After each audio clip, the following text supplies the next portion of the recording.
webinar.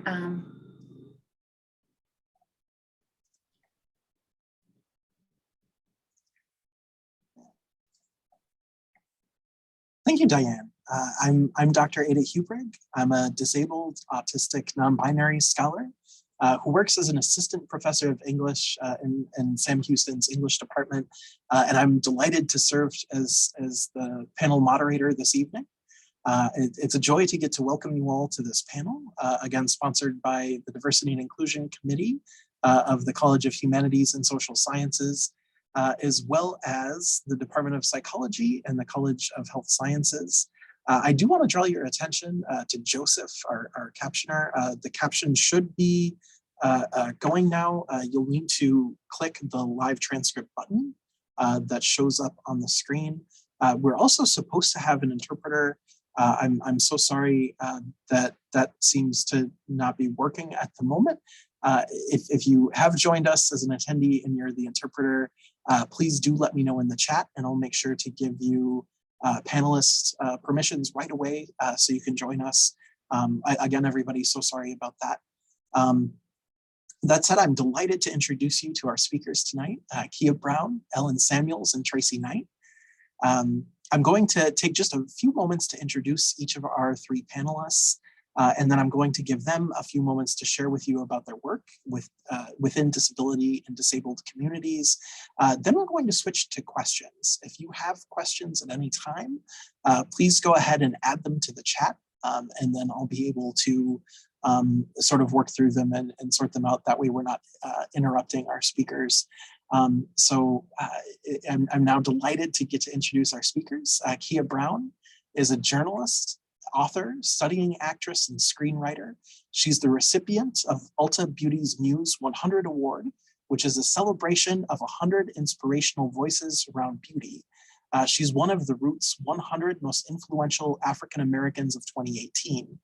Kia is the creator of the viral hashtag Disabled and Cute. Her work has appeared in Town and Country magazine, Teen Vogue, Harper's Bazaar, and the New York Times, among other publications.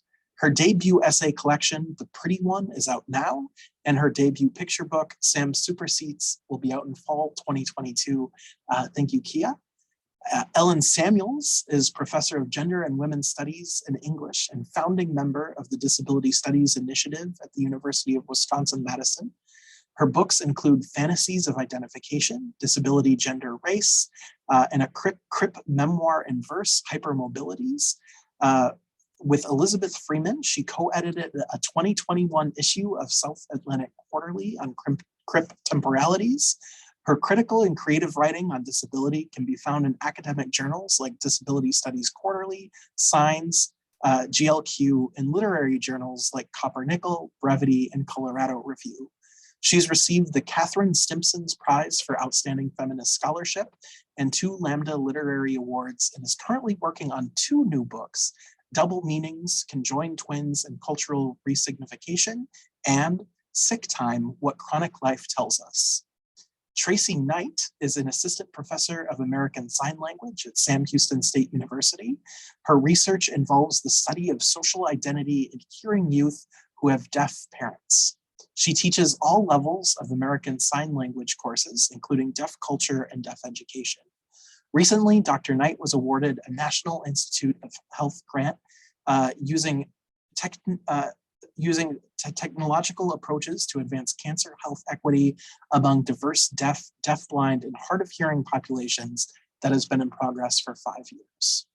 All right. Thank you all so much. And we're going to turn it over to Kia to introduce herself and her work.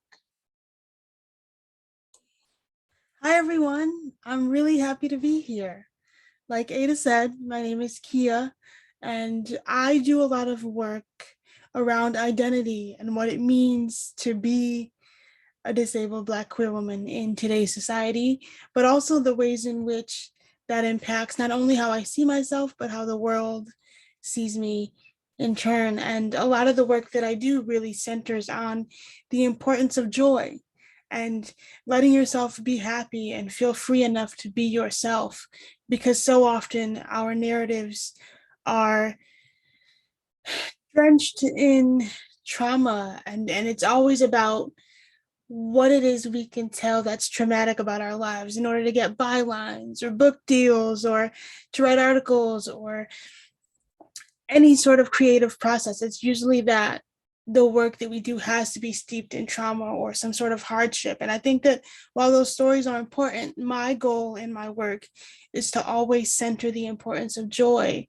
and believing in yourself and being able to survive, and not only survive, but to thrive as well. So a lot of the work that I do is based in that and is based in identity, and how for me, labels have been a way for me to learn to accept myself as a fully realized human being. And in doing that, I feel like I'm my best self. And creating Disabled and Cute was also a way for me to say, hey, guess what? I really like the person that I am, and I like the things that I get to do. And my life isn't nearly as tragic or terrible as the ways that were depicted in media might lead you to believe. Um, the thing that I'm most proud of, though, is the ability to be able to share my story and hope that, some people take some things out of it, but also to create characters that look like me and experience the things that I've experienced and also get to be the lead of their own lives. And I'm really happy to be here. So thank you for having me. Thank you, Kia. Ellen. Hello, everyone. I'm Ellen Samuels. I want to thank everyone involved in putting this event together, and Kia and Tracy. I'm so honored to be on this panel with you. I am a disabled person. I have Ehlers-Danlos syndrome, which when I was diagnosed with it was still very rare, but now many more people are being diagnosed with it. So I just want to share that. Seems like every day someone writes to me and says that they or someone they know was just diagnosed. My book that Adam mentioned in my bio, Hypermobilities, I'm going to type that in the chat for the sake of the captioner and everyone, is it's a memoir in verse. It's actually a memoir in haiku.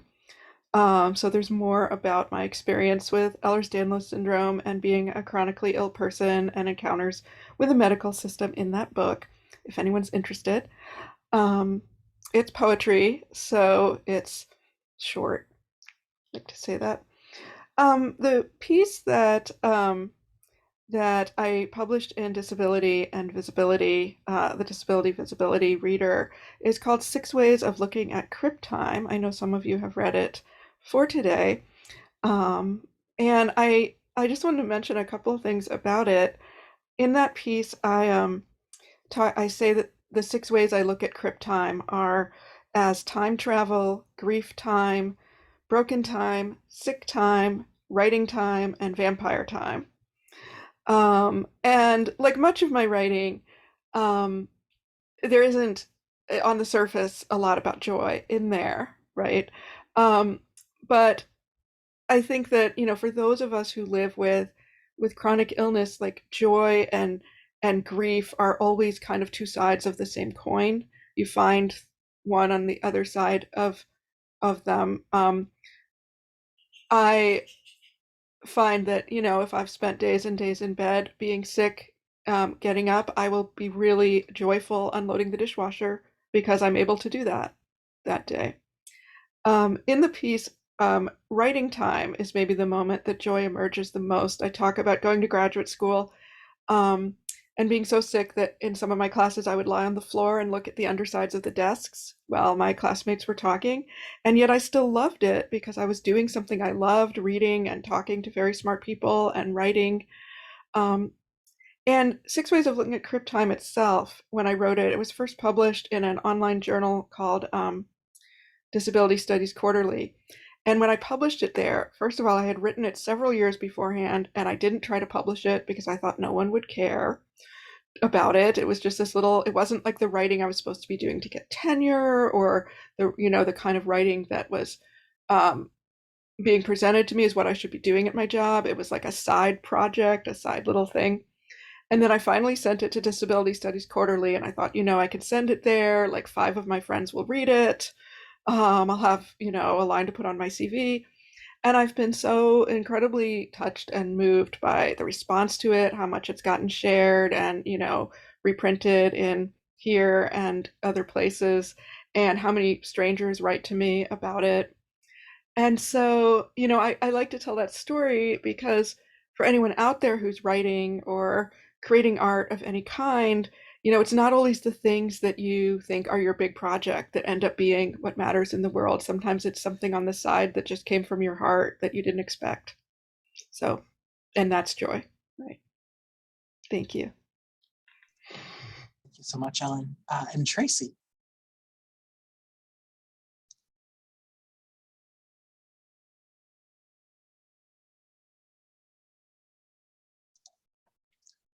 Sorry, Tracy, are you able to introduce yourself? Sorry. We're still waiting for the interpreter for Tracy. He should be here shortly. His name is Mark Riddle. So perhaps you could continue the discussion with Kia and Ellen. Yeah, absolutely. Crip time is flexible. We will make this work, and I'll keep a lookout for Mr. Riddle. And yeah, so our first question comes from one of Dr. Dowdy's students after reading your pieces. And the student asks, what advice would you give to your 18-year-old disabled self? Ooh, I'll go first. I think the first thing I would say to my 18-year-old disabled self is to chill out. Chill out. It's not as intense as you think it is. I was very much at 18 uncomfortable in my body and very much angry at the world. And I think the thing that I wish I knew was that it's okay to allow myself the room to feel what I need to feel and not have to hide it away or apologize for being upset about the way my body was behaving, but also just the ability to be able to feel like I have a place in the world. So I think the biggest thing that I would tell my 18-year-old self is to relax, because you're going to be fine.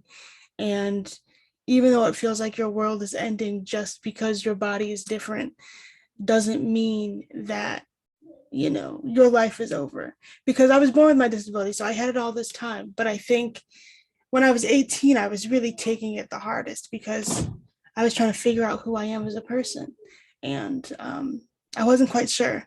But I think now I would say, girl, you'll figure it out. It's going to be okay. Relax.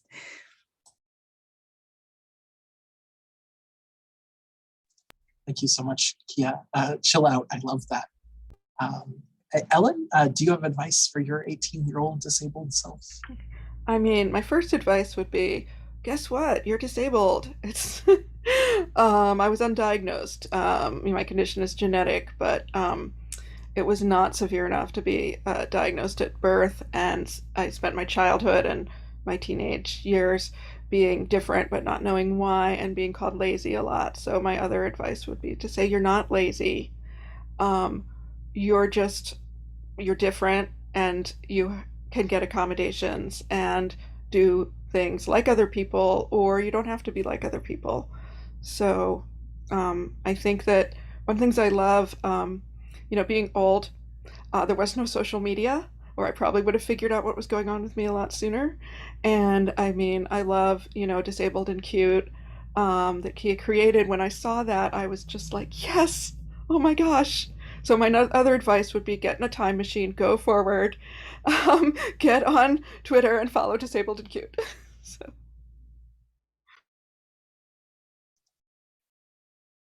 Thank you both so much.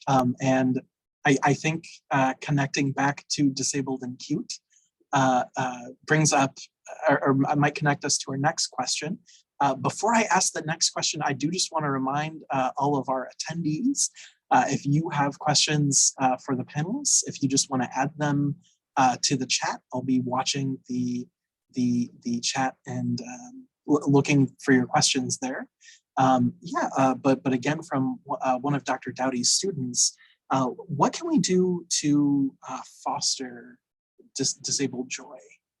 What can we do to sort of create that joyfulness?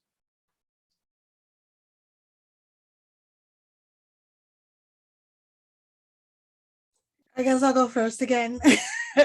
um, I think just finding ways of being comfortable to take up the space that you take up and to not apologize for merely existing. I think one of the small ways that I try my best to foster joy is to be okay with the accommodations that I need, to ask for help when I need it, and to not, and I have to actively do the work of not beating myself up for the fact that I need to rest after walking long distances and that I need, soft places to sit or a working handrail or a working elevator. Like these things are not inconveniences, they're rights for us. And we deserve to be in public spaces and be comfortable. So the one of the ways that I foster joy is just by existing and being proud to exist and leaning on the people that I lean on when I need help. And also just letting people know that disability is a huge part of my life, but it is not the sole thing that matters in my life. So, like I always say, I'm a person who loves Paramore, who loves cheesecake, who loves pizza, who loves pop culture, and those things matter just as much. So, when I'm having like a bad batch of time, I always remember like you can go to other things that make you feel whole. And you're allowed that. You're allowed the space to think about other things that have nothing to do with disability. And so that's the way that I foster joy.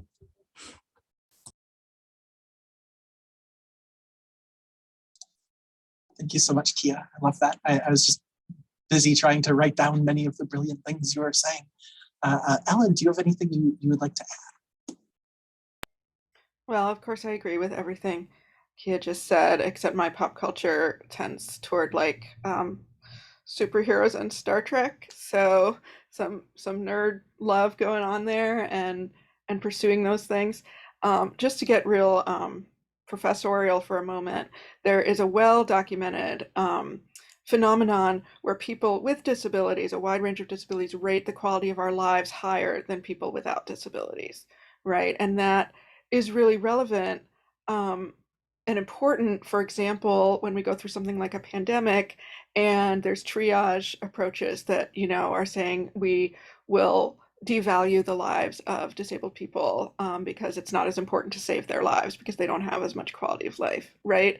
So fostering joy can be literally about survival, right? For people to see that our lives are good and not to assume that because of their assumptions about disability, our lives aren't good.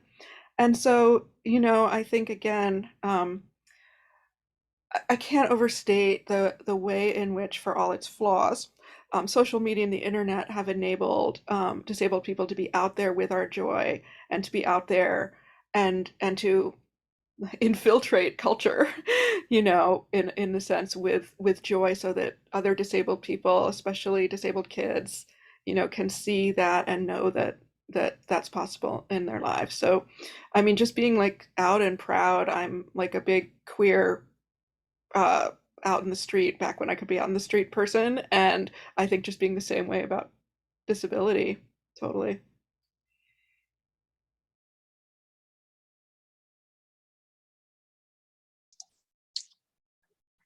Thank you so much. Um, I'm just delighted getting to hear both of you speak about disabled joy. Um, can you speak to, we had a student curious about wondering about if either of you have experience with support groups for people with disabilities. It seems there's a student thinking about or wanting to, find community of people with her specific disability. Has that been something either of you have experience with, or how have you found disability community for yourselves?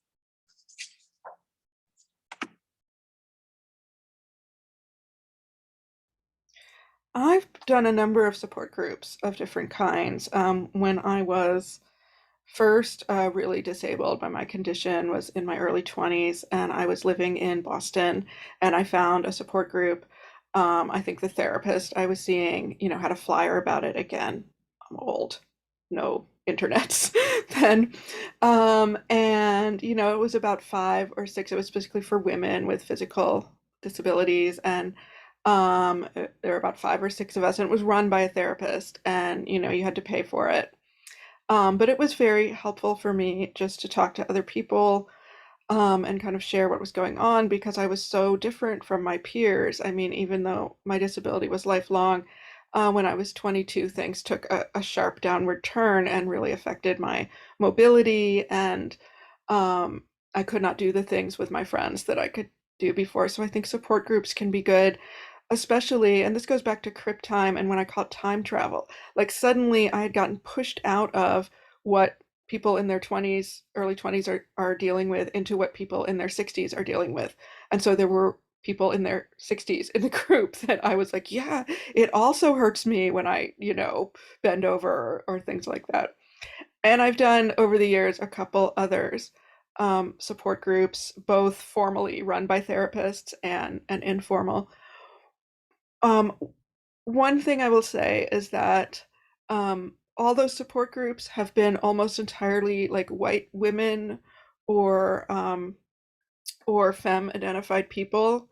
And I think there's a real, and this is something that Kia addresses in her piece, right? Is this thinking of the disability community as white, or this, like white supremacy is everywhere. So this kind of dominance and the importance of um, both having diversity, but also having spaces for people who are not white or who are otherwise not this kind of dominant view. And I think about, would I've been able to find communities like that if I weren't a white cis woman over my lifetime? So that's another important thing, and another place where, again, I feel like they're going to think I'm like, I'm sponsored by Facebook, but the social media has obviously created a lot more groups and communities that can take that place. But there is something about seeing people, in person, and kind of having that in person experience that I think is really important.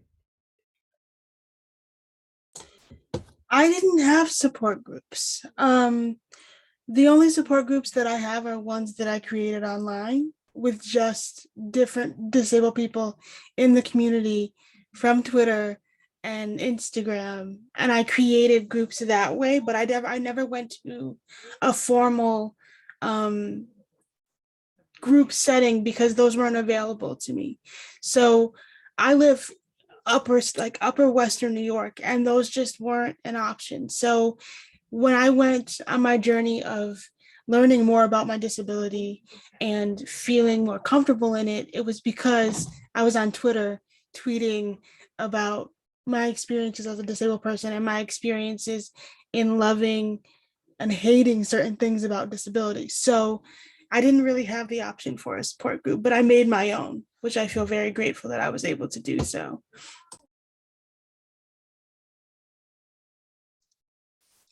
Thank you, Kia. One of the attendees has asked, sort of building on a previous question, we had talked about what we can do to foster disabled joy, but connected to that, what are ways disabled people can work to subvert sort of this ableist idea that disabled people shouldn't fully enjoy their lives?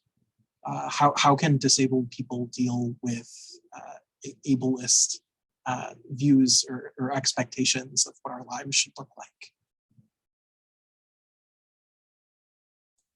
I think it's one of those things to me where you can't really avoid it. You know what I mean? Like there are going to be so many people in the world who have those ableist views and have those ideas that we shouldn't, that we shouldn't be alive and that our lives aren't worth living. But what I find is that I'm my best self when I choose to ignore it and just do what I want. Like it sounds so complicated, but you really just have to be like, you can feel that way. You're entitled to your wrong opinion. It's fine, but it's not going to impact how I see myself and how I see my worth. And so I find that I try my best to surround myself with people who see my value and who understand what I'm trying to do and who get that I am much more than this really gross, outdated idea of what a disabled person can be and what we will be. And I think that it's really important for disabled people to find the confidence to just be themselves. As long as they're not harming anybody, just be yourself. Just say no to those ableist ideals because they're not based in any factuality. Like, people forget that this weird Eurocentric, white, thin, standard idea of beauty that we're supposed to strive toward, the people that we're supposed to be looking at and be excited about, and like, oh my God, they're perfect. They're not really perfect. Like, they don't even look like they're supposed to in these pictures in real life. And so I find that, to me, it's much more important to surround myself with people who are different than me and people who have lives experiences that allow them to see the world in a different way than we're normally supposed to see it. So I just think that the thing that people can do is just ignore it and just be their full selves and not let that idea in fact impact how they see themselves, because that's not what they deserve. They deserve to be happy, full, and excited to be alive and excited to explore the world.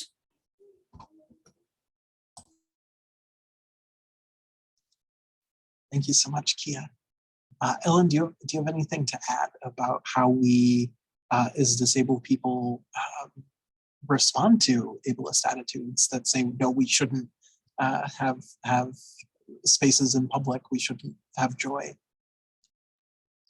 Yeah, I mean, I agree with what Kia said. Surrounding yourself with people who see your full self, um, but I'm, and also the personal thing of, you know, not stopping apologizing and claiming our joy and living it out loud. I also think that I think the question said, how can we actively subvert the idea that we cannot fully enjoy our lives?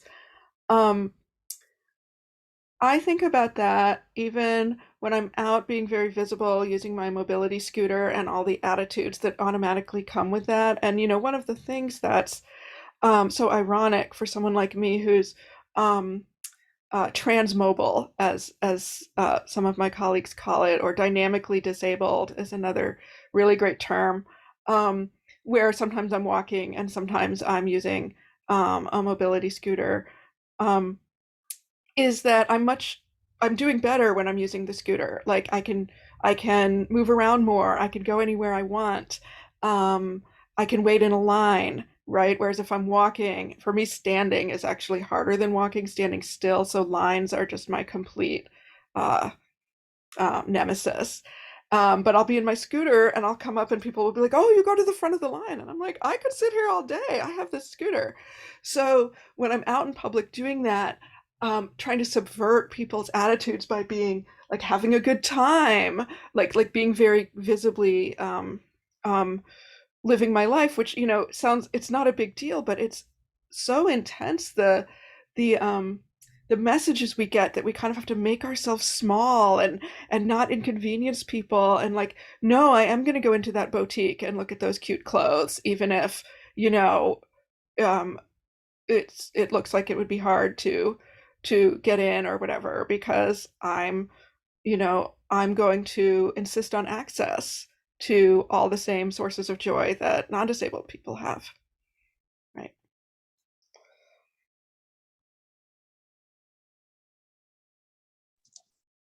Thank you so much, Ellen. I was also wondering, Kia and Ellen, if you would be able to speak to the role writing plays in your lives as disabled people. How has that sort of been an aspect of maybe finding joy or finding community for you? I know I keep going first. Sorry, Ellen. But I think writing was the first way in which I felt like I was free and that I had the ability to say what I wanted, and I convinced myself that nobody was going to read it. And that gave me the confidence to just say, hey, this is what my life looks like. This is how I feel. These are the things that I enjoy. These are the things that I hate. So writing to me was the very first way that I felt like I could fully, truly communicate and be myself. I also think that there's something special to me always about writing. Like I've been writing really, really bad short stories since I was like 8, and just trying to find different ways to share the thoughts in my head. And writing was one of the first ways to do that. And it allowed me to be myself on the page, say the things that I wanted to say, but also to connect with other people in a way that felt genuine and real, and felt more like I felt more accepted once I began writing, even though I was really struggling with my own thoughts of myself and my own desire to be in the world. I felt like I was my most full, most honest, most important self on the page. And that's why I'm so grateful for writing for that.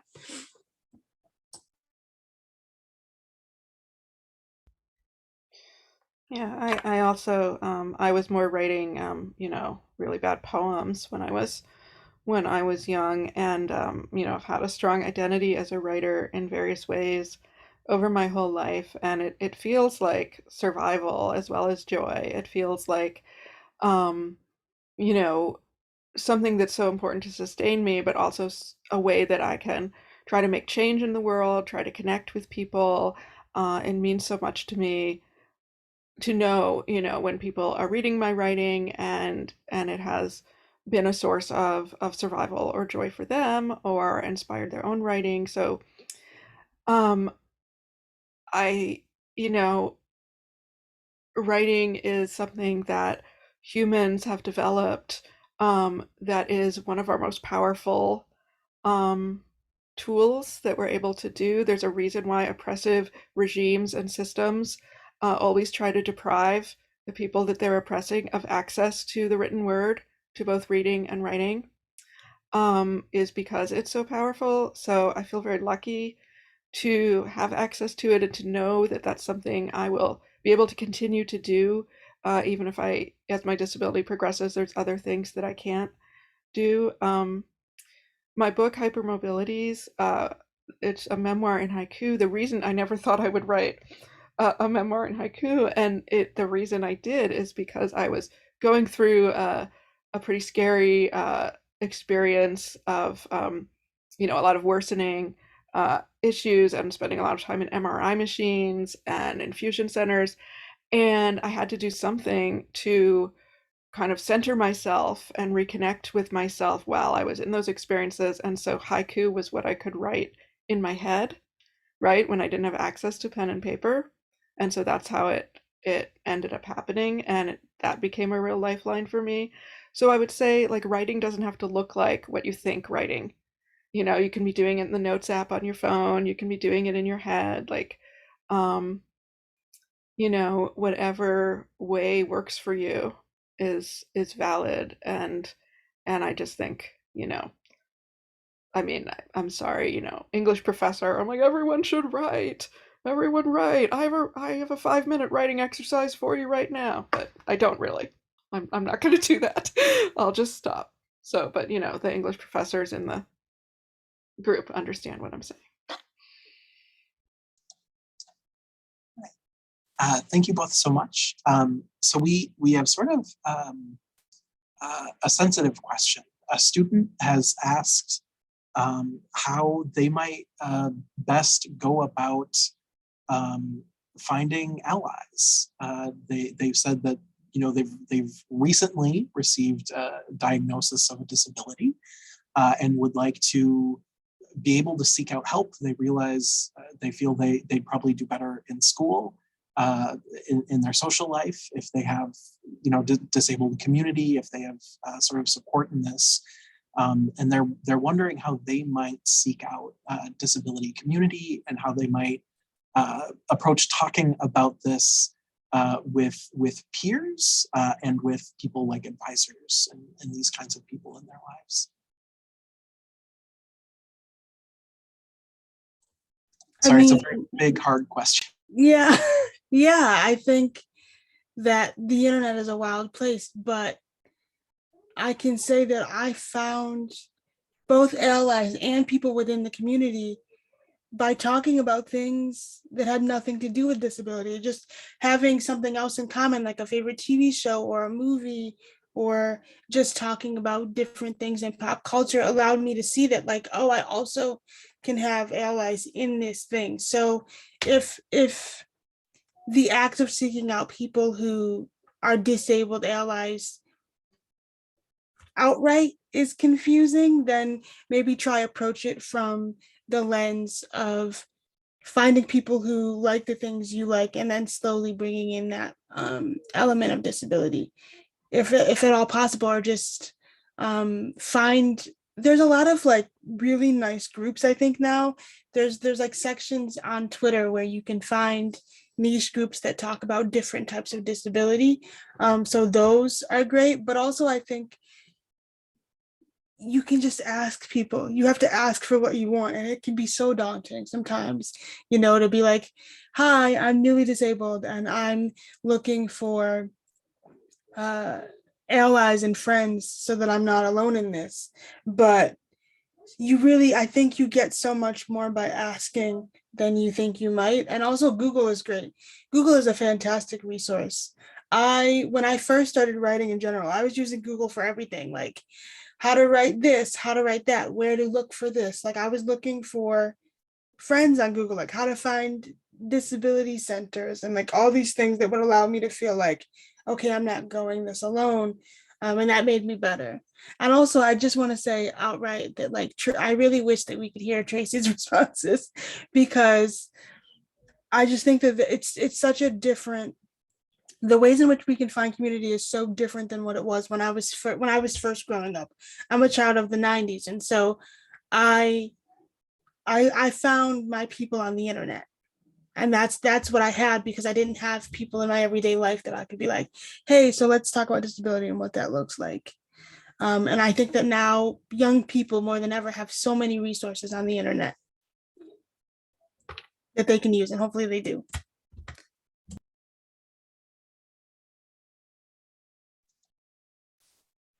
And hopefully Tracy can now join us.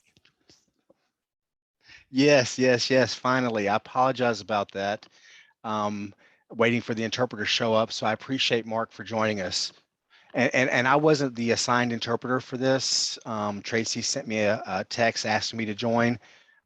So I reached out to my coordinators, and they said as long as Tracy contacts whoever authorizes for interpreter services to make the request, and they'll do this retro, so that I could, so they'll, yeah, you know what I mean. Okay, you guys get it. Thank you so much for joining us, Mark. Yes, yes, yes. And everybody in the audience, again, we're so sorry that the person who was assigned to interpret wasn't able to join us. But we're very, very glad you were able to come in the last minute, Mark. So before Mark joined us, we were just talking. We had a student ask about how they might broach talking with peers, how they might talk with advisors about their recent disability diagnosis. And Kia gave us a very thoughtful answer to that. And Tracy or Ellen, if you'd also like to speak to that question, we have space to do so. And also, if for any of these questions you'd like to pass, that's also totally welcome.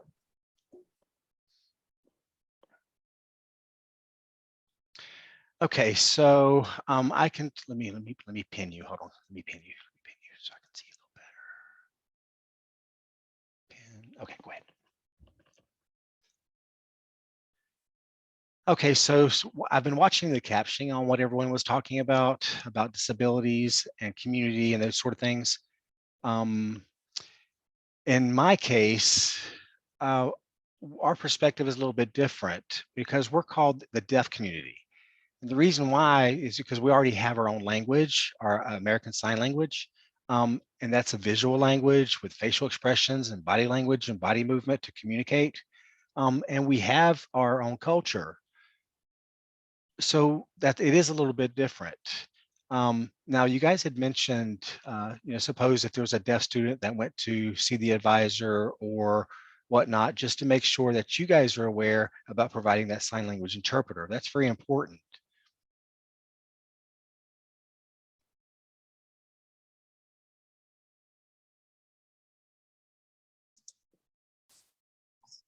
Thanks so much, Tracy.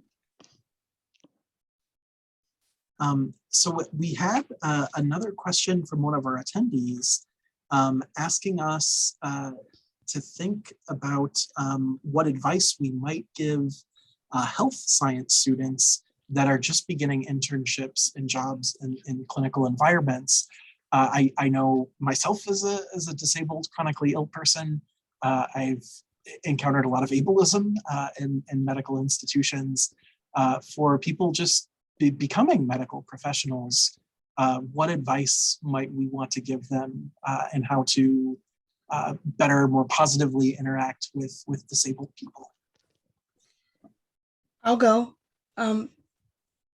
My biggest thing is to look beyond the medical model as the sole indication of disability. Like, I find that when I encounter doctors who, or therapists, etc., who look at disability solely on the medical lens, they tend to forget that disabled people are people. And they're like, if you don't follow this strict medical model, then there's nothing we can do for you. So I find that, like, just talking to disabled people, like we're people in medical settings, and listening to us and understanding that we do know our body, is the best way to approach it. Because I think a lot of times people will be like, oh, well, this doesn't make sense with the medical model, and they don't necessarily listen to us when we say, hey, we know what's up with our body, we live in it every day. So just to be open to fostering conversation with your disabled patients.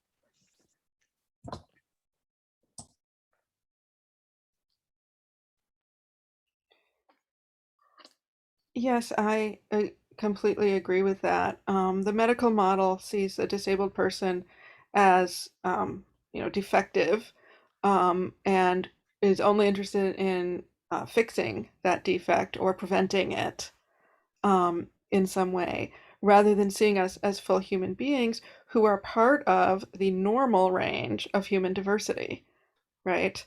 Um, and so that's very important. As speaking for those who are entering these health science fields, I'm sure you've already encountered this and you will be just suffused with it. Um, so I would also highly recommend making sure that you have read the entire Disability Visibility book so that you have those people's voices and perspectives in your mind and can draw on those to counter what you're hearing. Um, what I wish for most is for medical professionals to believe us when we say we're in pain, when we say something's not right with my body, when we say what we need. There's such an intense culture of disbelief. And disbelief, I don't think there's any other setting where you're expected to go in and just assume that you can't really believe what people are telling, right? Like, as a professor, I was not trained to assume that the majority of my students would be so unaware of what they needed to learn that I should just disregard what they said and just x-ray them. But that's how the medical profession has developed. When I see a doctor who's willing to say these two things, one is, you know your body, what do you think is going on? And two, I don't know what's going on, but I'm going to keep trying to figure it out, instead of, these tests came back normal, goodbye, right? So those are the two things: believe people, and if you can't see what's happening, how to help them right away, keep trying, don't just give up. Yes, I'd like to add, and you're exactly right. The medical fields, there's two different groups. How you have a deaf community, their perspective, and then the medical professionals, their perspective, and they're totally different, because the medical profession is trying to cure this deaf person, or saying that sign language is bad, that ASL is not a language and it's looked down upon. So there's no such thing, saying there's no such thing as deaf culture, as their perspectives. And so there is that controversy, and has been for so many years. And we try to tell medical professionals and say, look, it's important to sign. Like, when babies are born, when they're deaf, I mean, it's important to start signing to them. If you don't, that's language deprivation. And the doctors are saying no. They think they know what's best for us deaf people, and that's not the case. I mean, listen to what we need, and that's an example of what you're just saying. Just listening to us. So I encourage people out there to take deaf culture classes, so they can understand how it feels to be us.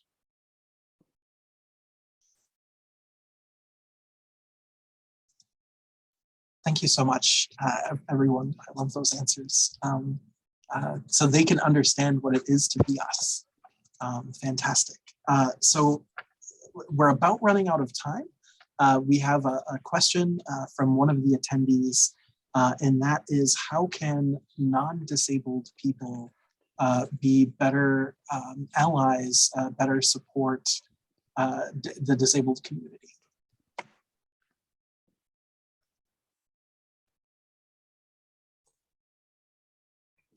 I mean, if you see something, say something.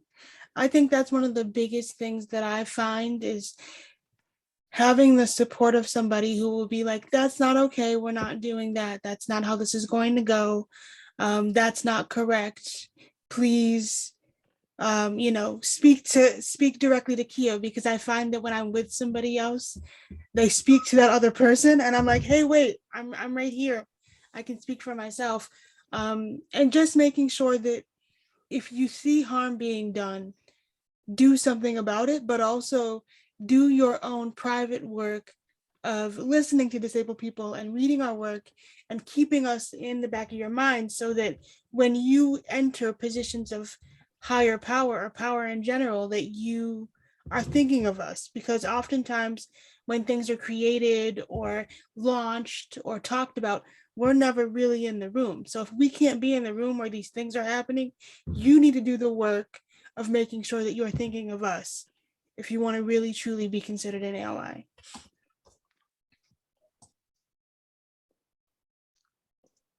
Thank you so much, Kia.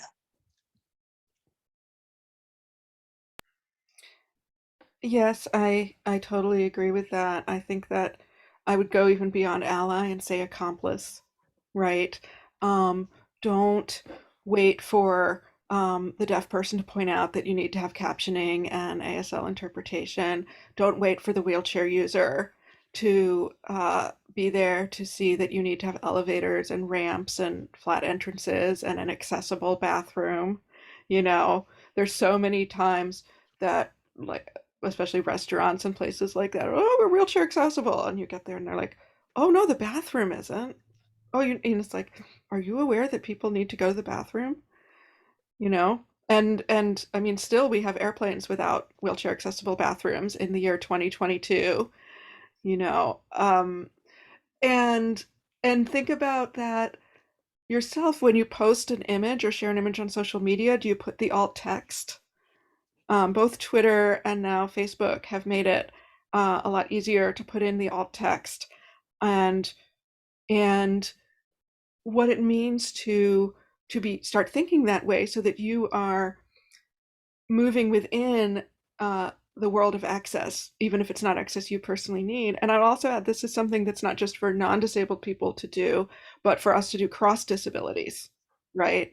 Like, I need to be thinking about, deaf people and blind people, neurodivergent people, all of these aspects of access.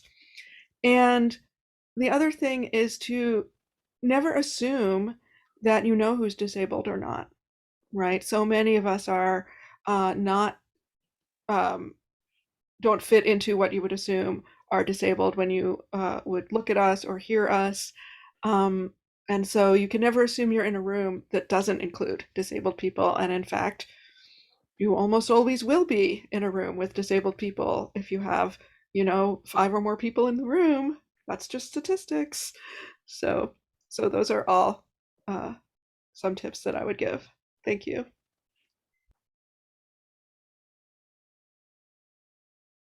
And also for the deaf people, you have to be aware that deaf people, they can write, they can communicate, they have abilities. And some hearing people look at a deaf person and say, oh my gosh, and they hand them a sheet of Braille, because there was a time that I went to a restaurant and they handed me a Braille menu. And I said, look, I'm deaf, I'm not blind. Or, at the airports, they would lead us, to a wheelchair and to board the plane. And so there just needs to be an awareness to educate them.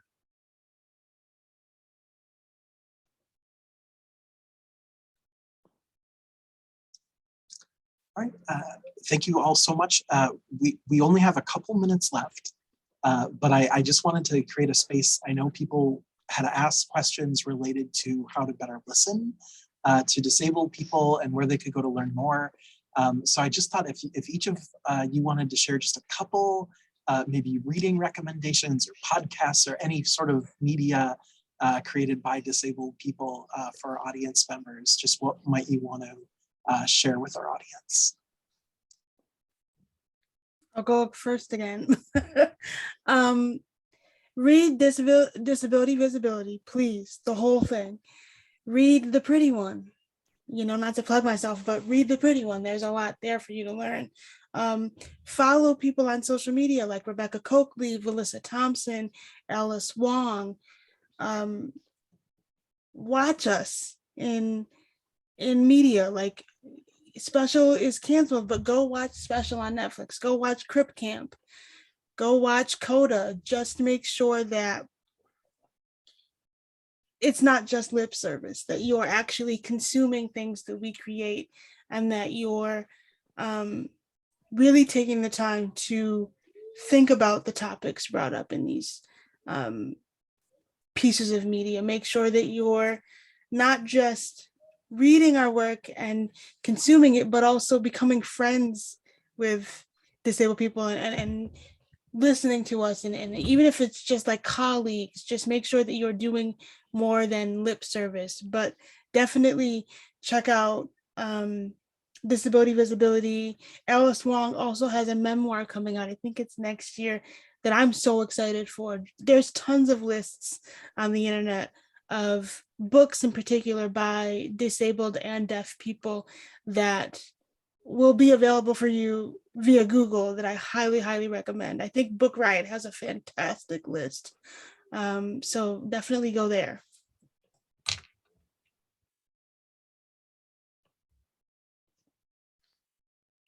Yeah, I started typing some things into the chat just because of, all of the names and things. So um, a few things. Alice Wong on Twitter. I put her Twitter handle in there since it's not what you might expect. It's SF Direwolf. I put it in the chat. And she tends to retweet or share some of the best things. So if you start by following her, you'll quickly, get some of those other people that Kia mentioned. I'm not on the Instagram very much, but I think a lot of the same, people are there. There's a Twitter hashtag NEIS Void that stands for No End in Sight Void. It's specifically around chronic illness, and it's really wonderful. It was started by a woman named Brianne Benes. I'm gonna type that name so I'm not driving the captioners crazy. I just always try to give credit for people. And then again, I put this name into the chat. The wonderful writer and activist, Leah Lakshmi Piepzna Samarasinha, has a wonderful book that came out a couple years ago called Care Work, Dreaming Disability Justice. I left the word disability out when I put it in the chat. And has a new book that'll be coming out next year called The Future is Disabled. So I highly recommend both of those. And also the last thing is Sins Invalid is a collective that started out as a performance collective but has become much more than that. And it's a disability justice focused art and political collective that centers the experience of queer, trans, people of color, disabled people. And so they have a lot of things available on their website, which is sinsinvalid.org. And last, Star Trek Someone just put in the chat, oh, it was Diane Dowdy, said Star Trek does say the future is disabled. I mean, I could give a whole other hour talk about disability on Star Trek, but I will just say the newest Star Trek is doing some interesting stuff with disability. So I recommend all of those.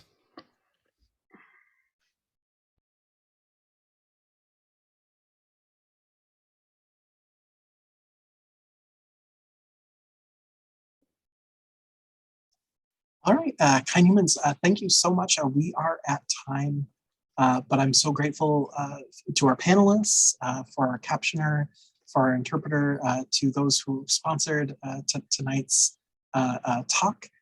Thank you all so very much. There will be a recording of this available soon. And again, just thank you all so much for joining us this evening, and have a lovely weekend.